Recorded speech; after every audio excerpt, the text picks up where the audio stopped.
My name is Matthew Gordon, and my senior project is My name is Matthew Gordon, and my senior project is on exploring a high-tech approach to subterranean dwelling environments for commercial implementation. My advisor is Dr. Yang. The problem statement is as follows. With underground construction, the proper site for building needs to be selected with certain criteria in mind. You deal with the issues such as building materials and their longevity, the issues of moisture, humidity, and ventilation, and the issues of lighting and just a lack of natural sunlight. And also simply getting people to stay in a place such as this. My senior project attempts to address these issues. So first, site selection. The site we were looking for was a site that would attempt to blend the natural landscape with the design of the hotel. An underground cave would be an ideal location and a major aesthetic draw. Should be, if we had an underground cave, it'd be something unique and very interesting, and it would limit the amount of earth that we would have to remove. It should be near local attractions and not in the middle of nowhere. Obviously, people don't want to travel to the middle of nowhere. They'd like other things to do while on vacation. And to ensure exposure, the hotel should be branded under a major hotel chain such as Marriott. Now, construction. When constructing this hotel, a couple things need to be kept in mind, such as the strength properties of soils and just the land and the rock in general. And as you can see on this table, there's listed a couple different materials, such as bedrock, foliated rock, sedimentary rock, that might be what you're constructing upon, and it lists the allowable foundation pressure per square foot. So as you can see, these things need to be kept in mind when building to ensure the structural integrity of the structure, or of the hotel. The main supports for our hotel are going to be composed of concrete and steel mixture, so as to ensure their strength. Wood obviously would not be a smart idea because it's underground. And building codes and regulations need to be adhered to, especially in California with earthquakes and building codes that are specific to that. As far as the facility plan, the way we kind of look at this hotel, the main entrance and the lobby will be completely above ground. It'll be very luxurious, with columns and gold everywhere, and just very kind of open, large glass windows, and very welcoming and very inviting. So kind of people really notice it from when they're driving by. And then hallways will lead from the main lobby.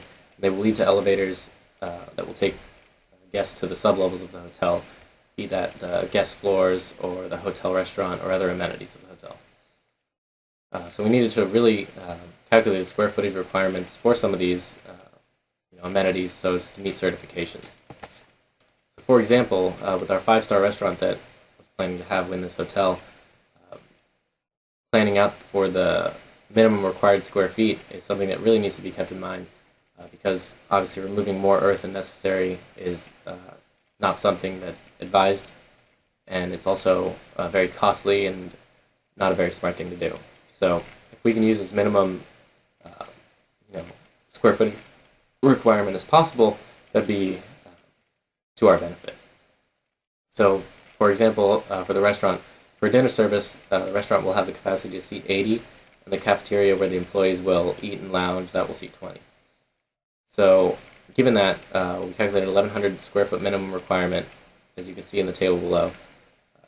And assuming around 400 meals will be served in a typical full day, it'd be about 1,600 square feet requirement for the kitchen. So as you can see below, it basically is a table that I found in a facilities planning book that lists the area requirements for the number of meals and also the square footage per person based on the kind of classification. Now, a big thing to keep in mind is with moisture issues. The earth is more humid than surrounding air, so if moisture issues are not addressed, mold can form. Mold's very bad to your health, harmful to your health, and also leads to building structure issues. So preventative maintenance is very key.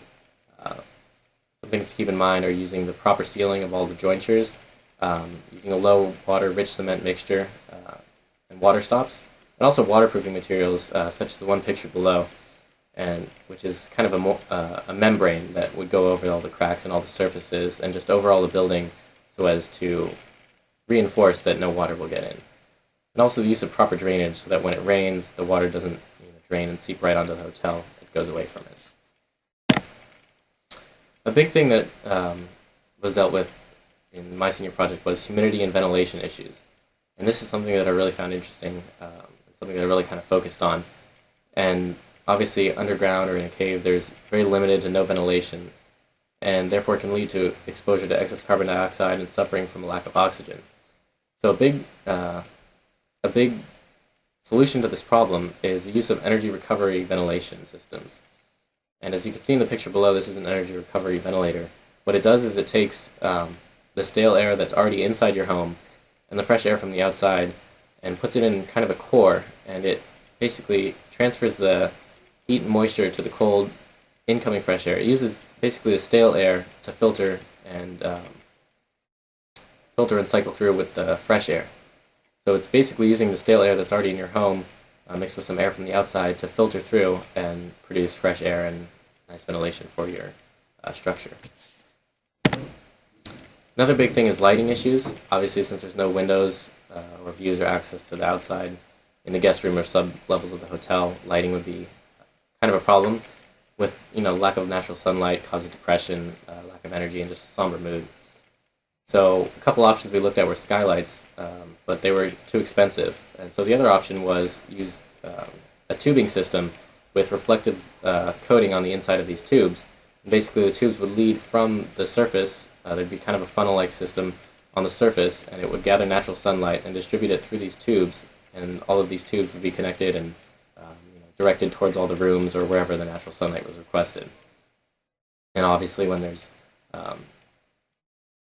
when the sun's not out, there's also recess and strategic track lighting that's used. And we kind of wanted to use unique lighting fixtures and unique artwork and other features along with the cave-like interior of our hotel, so that guests will not think about the fact that they're in an underground cavern, and more think about the fact that they're in a very unique location that they otherwise didn't know existed. As far as an economic analysis, the construction costs in general for this kind of property for earth shelters in general range from 25% less to 10% more than the equivalent conventional structures. Using proper building site and material selection will lead to lower costs, and because of these lower costs to build, these properties are usually appraised at a lower price, and thus property taxes will be lower. Underground dwellings are usually not affected by natural disasters since they're in the earth, and this can allow insurers to give these better rates to properties such as this. And obviously low annual maintenance costs. Another big thing savings will come from the reduced use of energy. Speaking of which, energy consumption of the hotel will be a lot less, mainly due to the heating and cooling systems and air conditioning and heating that will not be required. The temperature of soil usually does not drop below 50 degrees Fahrenheit, and the interior conditions can be very easy to control, and they're very comfortable. A way I thought of solution to controlling these are with passive solar heating and passive solar cooling. And as you can see in the picture below, this is a direct gain system. Obviously ours will be a little different since we don't have windows like that. But the sunlight will come through, in our case, come through the tubes and strike a kind of a wall or a surface that will store the heat.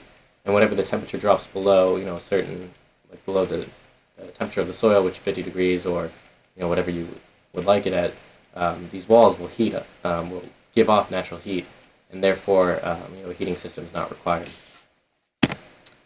As far as when it's hot out, these passive cooling is used to keep the temperatures cool and guests comfortable during the hot season. Using cool surfaces and the natural flow of thermal energy to create air movement, combining with the correct relative humidity, comfortable interior conditions can be created. As far as an environmental impact, obviously less energy demand, conservation of forests since the concrete and steel are used rather than wood, and won't disturb the natural environment since it's built underground. So you're not going to ruin anyone's home or really cause an eyesore or something of the sort. Some lessons I learned and some recommendations. There's a great amount of planning and development that goes into creating a hotel, let alone one that's completely underground. Site selection and proper building material selection are very key to ensure longevity and strength of the property. And I really recommend that companies such as Marriott or other large hotel chain really invest in something like this and look into a subterranean property, since it's obviously not in their collection yet, and it's something very unique and something very different. And it'd be very successful, in my opinion, if a hotel chain really invested in this and looked into this kind of technology. And it'd be quite a destination for somebody to say that they went to. This concludes my senior project. Are there any questions?